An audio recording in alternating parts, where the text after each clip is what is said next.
All right, thanks for joining us. We're in the kitchen here at Mesa Fire Station 202, and today we're going to be making you a German dish that's easy to make and tastes great. What are we making? We're going to be making you some German schnitzel, brats, some nice green beans known as speckbohnen, spatzel, and of course mashed potatoes and gravy. Okay, so now that we have everything set up, before we start cooking any of the entrees, there's a little prep work that has to go into this. As you can see, we're chopping up one white onion. It doesn't have to be too small, just nice fine chopped pieces so it cooks evenly. And with this white onion, we're going to use half of this into our green bean dish, and the other half is going to go in with our spatzel.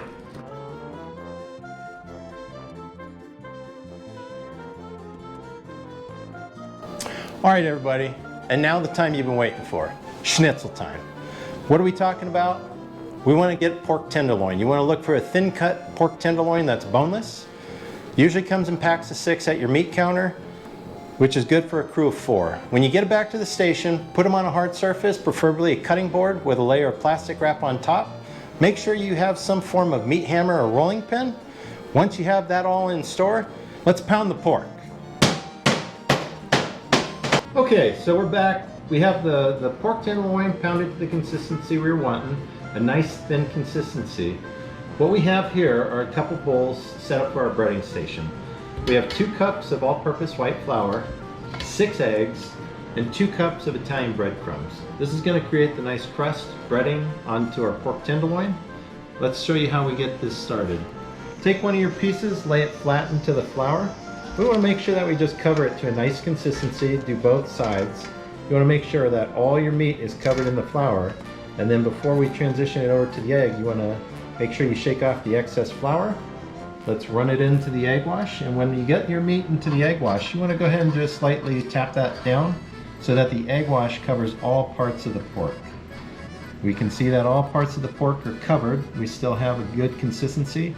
Let some of that extra egg wash run off so we don't have a lot of clumps in the breadcrumbs. We're going to put that into our breadcrumbs. Kind of the same thing that we did with the flour. We want to make sure that we get a nice even coating. Don't be afraid to get messy, toss it around. And we want to make sure that both sides are going to have a nice even coating. With this, you don't want to have a lot of extra breadcrumbs because when you start frying it, some may fall off, others may burn, and again, like that, we're going to go ahead and shake off the excess. We have nice even coating. We're going to go put that on our plate. Right now we've just put in our mashed potatoes. They're going to boil for about 20 minutes until they're nice and tender. We're going to go ahead at the same time, in the other pot, we're going to put in our spatzel. And with the spatzel, we have 8 cups of water that's boiling. And we're going to go ahead and put in 1 box of spatzel. Very simple to do. And with your spatzel, it's going to boil for about 17 minutes. And when that's done, we'll go ahead and drain it out. And then finally, in our Dutch oven, we have enough oil in there that's going to come up on the sides of the pork. We have this preheating right now. Our target goal for a temperature is 275. We're going to put in our thermometer, and we're right at about 275, 280, so we know we're good with that. Before we're going to go ahead and put in our pork, I just want to say, with the temperature, the key to 275 is too low, your meat's going to get soggy, it's not going to cook. Too high, you have the possibility of burning it, and it's just not going to cook good. But before we start cooking our schnitzel, let's go ahead and get the brats on the grill. Wow, you know what? The sun is out, the sky is blue. It's only 103 on a hot summer day in Mesa, Arizona. We're gonna be grilling brats, making German food. What else could be better? So we're at the grill. We're gonna be grilling up some brats. Very easy, very simple. We have a medium-high heat. We've pre-cleaned the grill. It's ready to go. We're gonna put these on there. What we want to do is we're going to cook these for about 8 to 10 minutes, making sure that we get some nice grill marks and some good color. Always be careful when you're grilling either sausage or brats on the grill. You see the pockets of grease and you don't want to get sprayed. So have a bottle of water in case you get some flare-ups. Let's go inside and start making some schnitzel. All right, so now we're ready to cook our schnitzel, and with that our oil's set and we know the temperature is at 275. We have our meat ready to go. It's very important that we want to make sure there's no water on the meat, but with the breading that should absorb any additional moisture. And when we place the tenderloin into the oil, you want to make sure you place it away from you so it doesn't splatter on you. So always be careful cooking around oil. So let's get started. We have our 2 schnitzels that we're putting in there. Again, these are going to take about 2 to 3 minutes aside for about a total of 4 to 6 minutes until they're nice golden brown. Alright, so it's been about 6 minutes. Our schnitzel has a nice golden appearance. Both sides are cooked evenly. Now it's time we pull them out of the oil and put them on a plate. Okay, so the brats are done. It's been about 8 to 10 minutes.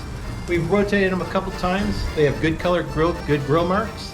It's time to pull them off and take them inside.